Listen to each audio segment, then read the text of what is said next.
Hi friends, welcome to junior talks. So friends, ఇప్పుడే devil cinema అయితే చూశాను.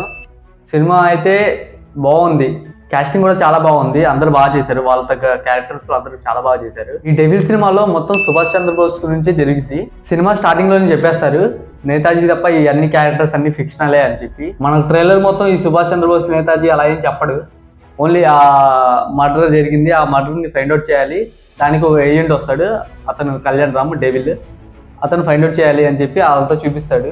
Murder కేసుని పరిశోధించడానికి మద్రాస్ నుంచి స్పెషల్ ఆఫీసర్ వస్తున్నాడు. కానీ మనం మూవీ చూసిన తర్వాత తెలిసిద్ది ఇదంతా సుభాష్ చంద్రబోస్ గురించే అని. స్టోరీ అయితే చాలా బాగుంది, డైరెక్షన్ విధానం అంతా చాలా బాగుంది. స్టోరీలో హైలైట్ పాయింట్స్ ఏంటంటే అన్ని ట్విస్ట్లే, ఎక్కడ చూసినా ఏదో ట్విస్ట్ ఉంటూనే ఉండిద్ది, దానికి లింకప్ అన్ని బాగా చేశాడు, బాగా ప్లాన్ చేశాడు. మధ్య మధ్యలో అక్కడక్కడ ల్యాగ్ అనిపించింది.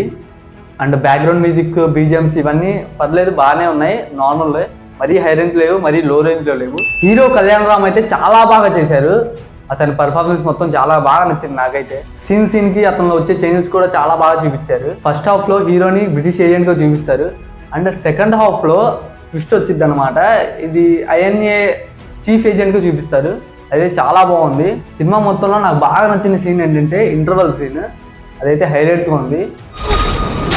విశ్వాసంగా ఉండటానికి, విధేయతతో బతికేయడానికి కుక్కరనుకున్నారా? ఆ ఊచుకోత అయితే నాకు చాలా బాగా నచ్చింది. ఈ scares me more. And last fight scene లో అయితే హీరో ఒక్కడే అందరినీ చంపేస్తుంటాడు, అక్కడ కొంచెం విఎఫ్ఎక్స్ కొంచెం ఎక్కువ యూజ్ చేశారు.